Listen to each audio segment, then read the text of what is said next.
On the 18th of December 2022, Stephen McCullough is live on YouTube. Hello everyone. It seems like a normal Sunday. He's live, playing a video game, interacting with his audience, having a nice time. But miles away, his 32-year-old pregnant girlfriend Natalie was being murdered. When police launched the investigation, they immediately looked at everyone close to Natalie. There's no way he could have done it because he was live streaming miles away at home all night. It seemed like an impossible crime. Or was it? I need to kill this bitch. I need to take her down.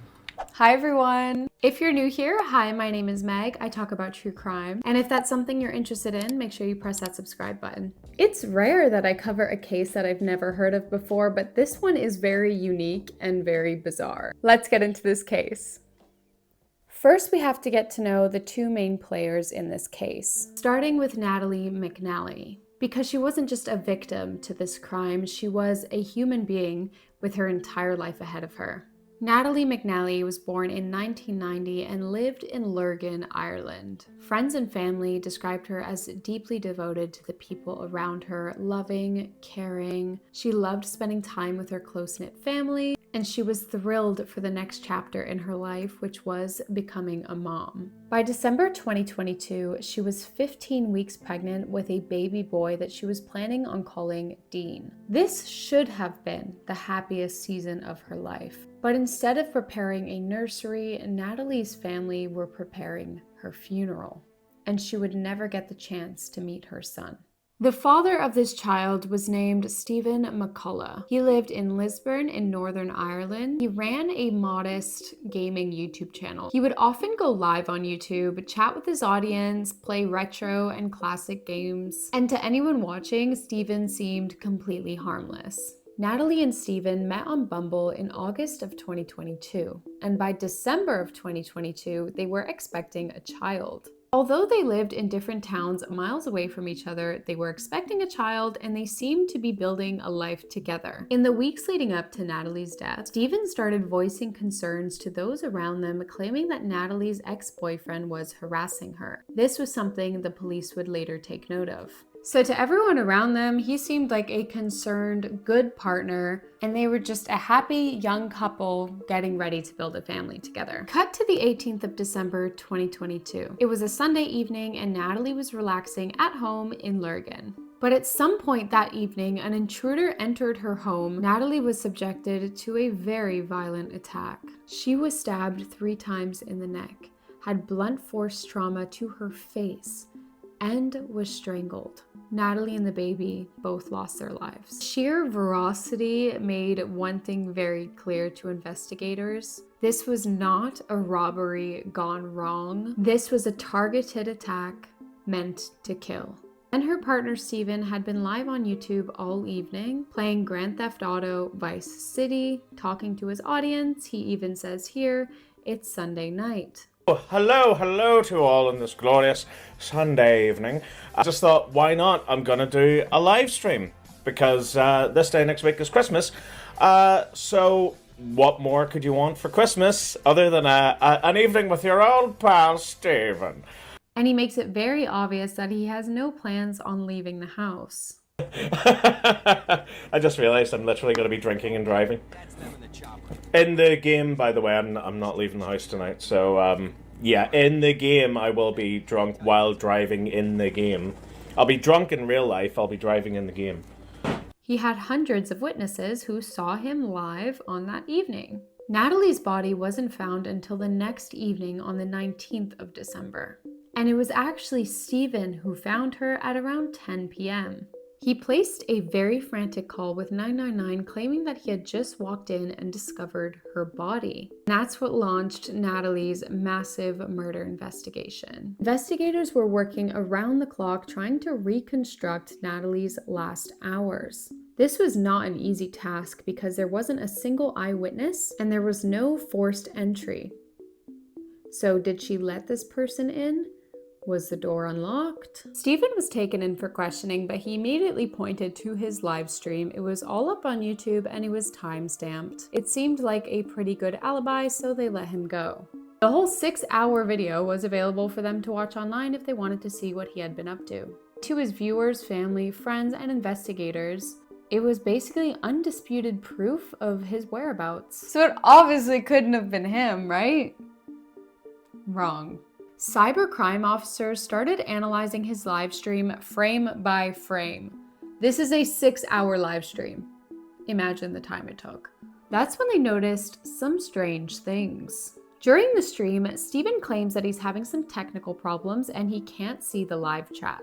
Away, how was your week? How did things go? I know I can't see the live chat, but yeah, mine was great. I had a nice relaxing. Detectives found it very bizarre that he was live for an entire 6 hours, and at no point does he interact with the chat. So were there technical difficulties, or was something much darker happening? I went through this 6-hour live stream, and this one particular bit really stood out to me. Listen to the words he is singing. I need to kill this bitch. I need to take her down. 'Cause I won't pass the mission if I don't get this bitch to die. Specialist officers confiscated his laptop and really dug deep. They dug deep, okay? Deep system metadata. And that is when this entire case broke open. They discovered that the live stream wasn't live at all. It was recorded 5 days earlier on the Wednesday. Hello to all on this glorious Sunday evening. Right.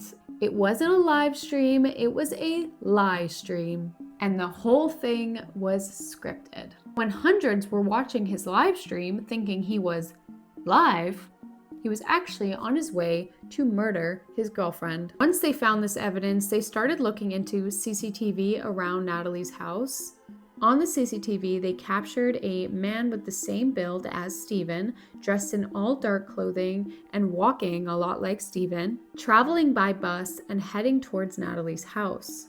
And this was time-stamped to right before they believed Natalie was killed. A man is later seen on CCTV walking back towards Lurgan Town Center. He appears to be wearing a hat and a dark wig, a look prosecutors later compared to these photographs of Steven wearing a similar wig. He then gets into a taxi, and the taxi driver later testified that he was asked to take the passenger to Lisburn, and GPS data showed that the journey ended outside of Steven's home. While police were building their case against Steven, Steven was very much in the public eye. He attended community vigils for Natalie and stood alongside her grieving family. He joined public marches, claiming he wanted justice for Natalie, making himself look like the heartbroken partner who has just lost his girlfriend and unborn child. And to detectives, this act was pretty chilling. On the 31st of January 2023, Steven was finally arrested. When this trial began, it was with a jury, and this was a very challenging case. There was no huge smoking gun. There was no eyewitness. There was just potential CCTV footage and a fake live stream. So prosecutors had to convince the jury that that was enough evidence to prosecute him. They presented a net of circumstantial evidence that this was not just a murder. Steven had spent weeks planning it, planning a whole elaborate illusion to get away with it. But the defense claimed, yes, he pre-recorded the stream and lied about it, but does that really prove he's a murderer? So they had to use other angles to convince the jury, such as the CCTV footage. The person on the footage basically matched Steven, but once again, it wasn't 100%. His phone was also turned off during the time of the crime. That's so suspicious. And at the time that it was turned off was the time that he was claiming he was passed out drunk at home. But luckily, the jury was not dumb, and they came to their final verdict. Steven McCullough was found guilty for the murder of his girlfriend, Natalie, and unborn child. No! No! Oh, sorry about it.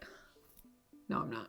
Stephen was sentenced to life in prison with a minimum tariff of 31 years before he can even be considered for parole. Do I think he should be considered for parole? But no. In court, Natalie's family got the chance to speak. They spoke of the crushing pain they felt from losing her and her unborn son, Dean. They lost a daughter and a sister and the chance to see her thrive as a mother. They don't want Natalie to be remembered for the way that she was murdered, but for the light that she brought to this world, for her positivity, her love, her warmth.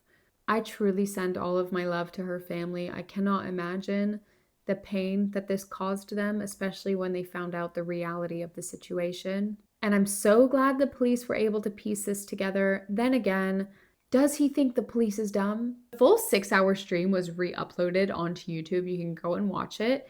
It is so eerie to look at it once you know everything. Just like how he's like, oh yeah, it's Sunday night. Oh, I can't see the chat. Like, it's so meticulous. Anyways, that is all for this. I hope you found it interesting. Let me know what you think about it. If you want to see more videos, I've got some up on my page now. I also post every Thursday and Sunday at 4 p.m. Let me know what case you want me to cover next, and I will. And I'll see you in the next one. Bye, guys.